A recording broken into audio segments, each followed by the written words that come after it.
Doctor Devendra Singh, सह आचार्य Hindi, MSJ college, Bharatpur, Rajasthan. कक्षा MA उत्तरार्ध हिंदी। पंचम प्रश्न पत्र जयशंकर प्रसाद। पुस्तक चंद्रगुप्त नाटक। प्रकरण चंद्रगुप्त नाटक के कथानक की ऐतिहासिकता।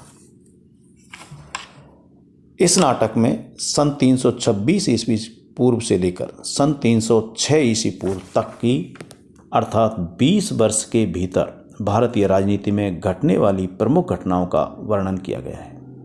ग्रीक सम्राट सिकंदर महान ने सन 326 ईस्वी पूर्व में भारत पर आक्रमण किया था और उसके बाद उसके उत्तराधिकारी सेल्यूकस ने सन 306 ईस्वी पूर्व में भारत पर पुनः हमला किया था। इस नाटक की कथा सिकंदर के आक्रमण के समय से आरंभ होती है और सेल्यूकस के आक्रमण और उसकी पराजय के साथ समाप्त हो जाती है। ये दोनों घटनाएं ऐतिहासिक घटना हैं। इन दोनों घटनाओं के बीच भारत की आंतरिक राजनीति में भी अनेक घटनाएं घटती हैं। चाणक्य और चंद्रगुप्त मिलकर मगध के विलासी और अत्याचारी शासक नंद का वध कर मगध पर कब्जा कर लेते हैं। चंद्रगुप्त को मगध का नया सम्राट बना दिया जाता है और मगध सम्राट के रूप में ही वह आगे चलकर सेल्यूकस के आक्रमण का सामना करता है और उसे पराजित करता है। ऐसी ये सारी घटनाएं भी ऐतिहासिक हैं। इसके अतिरिक्त सिकंदर और पर्वतेश्वर राजा पुरु अर्थात पौरस का युद्ध, सिकंदर की सेना द्वारा मगध की ओर आगे बढ़ने से इनकार करना, सिकंदर का भारत के वापस जाना तथा लौटते समय उस पर मालवों द्वारा आक्रमण किया जाना, ये सारी घटनाएं भी ऐतिहासिक ही हैं। इन्हीं ऐतिहासिक घटनाओं को आधार बना प्रसाद ने इस नाटक की कथा का जाल बुना है। इस घटना के लगभग सभी प्रमुख पुरुष पात्र ऐतिहासिक हैं, जैसे चाणक्य, चंद्रगुप्त, सिकंदर, फिलिप्स, मेगास्थनीज, सेल्यूकस, एनिसाक्रिटीज, नंद, राक्षस, शक्टार, वरोची, आम्बिक आदि सभी ऐतिहासिक हैं। स्त्री पात्रों में केवल कार्नेलिया को ही ऐतिहासिक पात्र माना जा सकता है, भले ही इतिहासकारों ने उसका कोई दूसरा नाम बताया हो। इतिहास में इस बात का उल्लेख मिलता है कि चंद्रगुप्त ने सम्राट बनने के उपरांत नंद की पुत्री से विवाह किया था। इस नाटक में नंद पुत्री कल्याणी की प्रसाद ने जो कल्पना की है वह उसी आधार पर है। साहित्यकार इतिहास का ज्ञाता होते हुए भी इतिहास नहीं लिखता।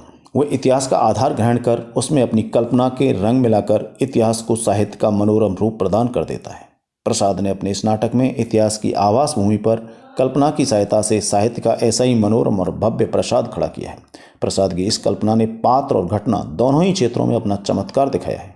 पुरुष पात्रों में सिंगरण कल्पित पात्र है, परंतु ऐसा प्रभावशाली और प्रखर व्यक्तित्व का धनी पात्र है कि उसके सामने कहीं कहीं चंद्रगुप्त भी फीका पड़ जाता है। इसका कारण यह है कि कल्पना यथार्थ से अधिक मोहक और प्रभावशाली होती है। सिंगरण की कल्पना में प्रसाद ने वीर, स्वाभिमानी, चतुर पुरुष पात्र का एक आदर्श रूप अंकित किया है। जहाँ तक स्त्री पात्रों का संबंध है, कार्नेलिया के अतिरिक्त इस नाटक में अन्य सभी पात्र अलका, मालविका, सुवासिनी, मौर्य पत्नी अर्थात चंद्रगुप्त की माता आदि सभी कल्पित हैं। कार्नेलिया और कल्याणी ऐतिहासिक अवश्य हैं, परंतु उनके नाम कल्पित लगते हैं। इन सभी नारी पात्रों की सहायता पाकर इस नाटक के पुरुष पात्र अधिक सशक्त, रोचक और प्रभावशाली व्यक्तित्व के धनी बन गए हैं। इन संपूर्ण नारी पात्रों में अलका सर्वाधिक विशिष्ट और प्रभावशाली नारी पात्र के रूप में उभरी है। अलका के रूप में प्रसाद ने आधुनिक भारतीय स्वतंत्रता संग्राम में सक्रिय भाग लेने वाली उन क्रांतिकारिणी वीरवालाओं का प्रतीक प्रस्तुत किया है जो देश की दीवानी बन प्राण हथेली पर लिए स्वतंत्रता संग्राम में जुटी रहती थी। यदि इस नाटक में इन सारे नारी पात्रों का समावेश नहीं किया जाता तो यह नाटक भी विशाख दत्त के मुद्रा राक्षस नाटक के समान चाणक्य की कूटनीति का एक जंजाल मात्र बनकर रह जाता। इन नारी पात्रों ने चाणक्य की कूटनीति को नीरस होने से बचा लिया है, यही इनका महत्व है। इस नाटक की कथा के इतिहास की नीरसता से बचाने के लिए प्रसाद ने इसमें अनेक कल्पित घटनाओं की योजना की है। इन कल्पित घटनाओं की योजना करने में प्रसाद का एक विशिष्ट उद्देश्य रहा है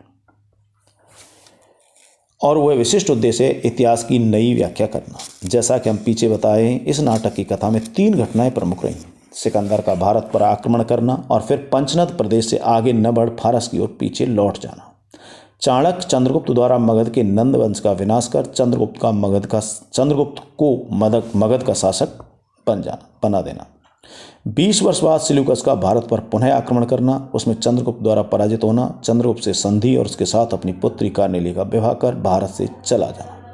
इन ऐतिहासिक घटनाओं के संबंध में प्रसाद के निष्कर्ष इतिहासकारों के निष्कर्षों से भिन्न रहे। इनकी व्याख्या इस प्रकार प्रस्तुत की जा सकती है।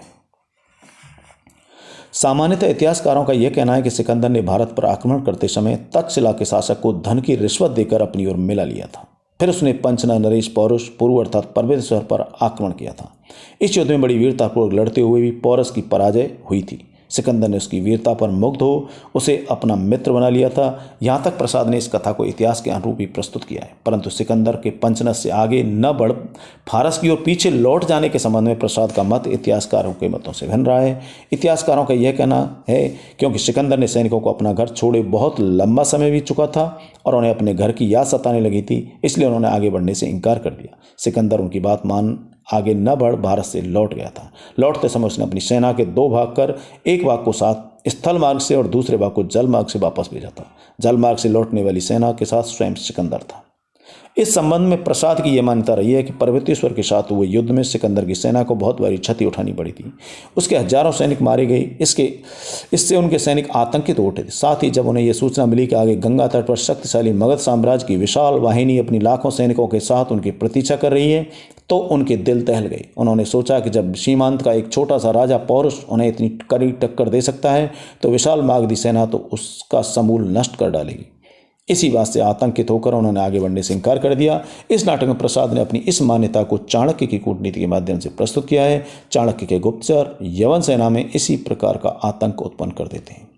इतिहास में सिकंदर के भारत लौटने के संबंध में इस बात का हल्का संकेत मिलता है कि जब सिकंदर जलमार्ग द्वारा लौट रहा था तो उसके मार्ग में स्थित कुछ गणराज्यों की सेनाओं ने उस पर आक्रमण कर उसे बहुत हानि पहुंचाई थी और ऐसे ही एक युद्ध में सिकंदर बुरी तरह से घायल हो गया था। बाद में बबेरू में इसी घाव के कारण उसकी मृत्यु हो गई थी। प्रसाद ने इसी संकेत को अपनी इस कथा में पल्लवित किया है।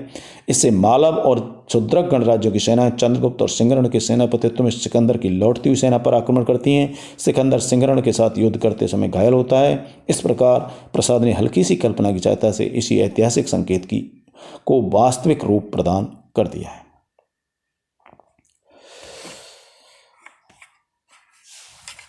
चंद्रगुप्त और नंदवंश के विनाश की कथा।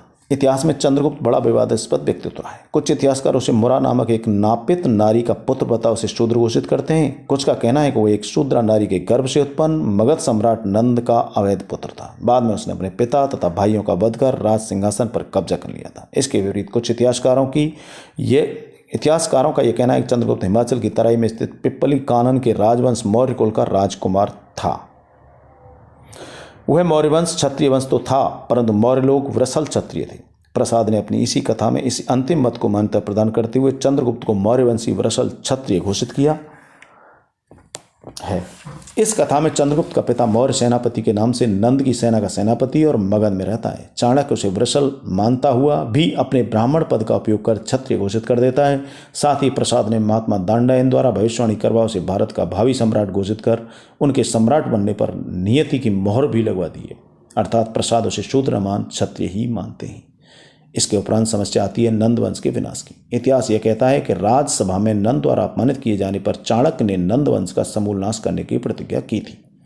फिर चाणक्य ने चंद्रगुप्त की सहायता से अपनी इस प्रतिज्ञा को पूरा किया। इस नाटक में भी हम इन दोनों को ही नंद का विनाश करते हुए देखते हैं। दोनों नंद के विरुद्ध विद्रोह कराते हैं और अंत में सक्टार अपना और अपने परिवार का प्रतिशोध लेने के लिए छुरी मारकर नंद की हत्या कर डालता है। दूसरी ओर कल्याणी पर्वतेश्वर की हत्या कर स्वयं भी आत्महत्या कर लेती है। इस प्रकार नंद वंश का विनाश पूरा हो जाता है। यहाँ सक्टार द्वारा नंद की हत्या करवाकर नाटककार ने चंद्रगुप्त को हत्या के कलंक से बचा लिया है। कुछ आलोचकों ने इस नाटक की कथा पर यह आरोप लगाया है कि इसकी पूरी कथा लगभग 20-25 वर्ष के लंबे समय में समाप्त होती है और समय की इस लंबाई ने इसमें अवास्तविकता उत्पन्न कर दी। उनका कहना कि सिकंदर के भारत आक्रमण के समय चंद्रगुप्त की अवस्था कम से कम 20-25 वर्ष की तो रही होगी। सिल्यूकस सिकंदर के 20 वर्ष बाद भारत पर आक्रमण करता है। इसका अर्थ हुआ कि उस समय चंद्रगुप्त की अवस्था 40-45 वर्ष की होनी चाहिए। उस अवस्था में उसका सिल्यूकस की पुत्री कार्नेली से विवाह करना अस्वाभाविक प्रतीत होता है, क्योंकि उस समय तक कार्नेलिया की अवस्था भी 35-40 वर्ष के लगभग हो चुकी होगी। कार्नेलिया सिकंदर के भारत आक्रमण के समय अपने पिता के साथ भारत आई थी और नवयुवती थी। इतनी अवस्था तक चंद्रगुप्त और कार्नेलिया दोनों का ही अविवाहित बना रहना अस्वाभाविक है। इस आरोप में थोड़ा सा वजन अवश्य है, परंतु चंद्रगुप्त और सिल्यूकस की पुत्री का परस्पर विवाह होना ऐतिहासिक सत्य है। इतिहास बताता है कि सिल्यूकस के भारत आक्रमण और उसमें हुई पराजय के बाद सिल्यूकस ही की पुत्री एथीना और चंद्रगुप्त का परस्पर विवाह हुआ था। प्रसाद ने इतना ही परिवर्तन किया है कि सिल्यूकस की पुत्री का नाम कार्नेलिया रख दिया है। जहाँ तक अवस्था की समस्या है, संभव है चंद्रगुप्त से विवाह की जाने वाली सिल्यूकस की पुत्री सिकंदर के आक्रमण के समय सिल्यूकस के साथ न आई हो, बाद में अपने पिता के साथ आई हो और वह यह विवाह ही एक राजनीतिक विवाह रहा हो। भारत और यूनान दो तत्कालीन साम्राज्यों की परस्पर स्नेह सूत्र में बांधने वाली कड़ी रहा हो। परंतु प्रसाद ने नाटककार की मौलिकता और स्वतंत्रता के अधिकार का उपयोग करते हुए इस विवाह को एक लंबे प्रेम संबंध का रूप प्रदान कर दिया हो और ऐसा करते समय उसे लंबे समय की ओर उसका ध्यान न जा पाया हो। यह बात खटकती तो अवश्य है, परंतु इतनी महत्वपूर्ण नहीं है कि इसको आधार बनाकर चंद्रगुप्त की संपूर्ण कथा विन्यास को अस्वाभाविक घोषित कर दिया जाए, जैसा कि फूलचंद पांडे ने किया है। पांडे जी चाणक्य और सुवासिनी के प्रणय प्रसंग को भी इस कारण अखरने वाला कहते हैं और उसके बाद को एकदम काटा भी नहीं जा सकता। इस त्रुटि को नाटक की ऐतिहासिकता का बेघातक माना जा सकता है, परंतु आंशिक रूप से ही। इतिहास के इस स्थूल रूप को साहित्य का आकर्षक रूप प्रदान करने तथा इतिहास की नई व्याख्या प्रस्तुत करने के लिए प्रसाद ने अनेक कल्पित घटनाओं की योजना की है। इनके संबंध में हमें पहली बात यह कहनी है कि ये मूल कथा की ऐतिहासिकता को कहीं भी विकृत न कर उसे और अधिक पुष्टि बनाती है। जैसा कि हम पीछे के आए, समय की लंबाई ने कथा में थोड़ी सी कृत्रिमता अवश्य उत्पन्न कर दी है। उसके अतिरिक्त हम इस नाटक की किसी भी घटना को ऐसा नहीं पाते जिसने कथा की ऐतिहासिकता का रूप विकृत किया हो। इन कल्पित घटनाओं को डॉक्टर कुंदनलाल उप्रेती के अनुसार इस प्रकार गिनाया जा सकता है, जैसे चंद्रगुप्त कल्याणी प्रेम प्रसंग, चंद्रगुप्त मालविका का प्रेम प्रसंग, चाणक्य सुवासिनी प्रेम प्रसंग, राक्षस सुवासिनी की प्रणय कथा, पर्वतेश्वर कल्याणी प्रेम प्रसंग। चंद्रगुप्त कार्नेलिया प्रेम गाथा को कल्पित नहीं माना जाना चाहिए।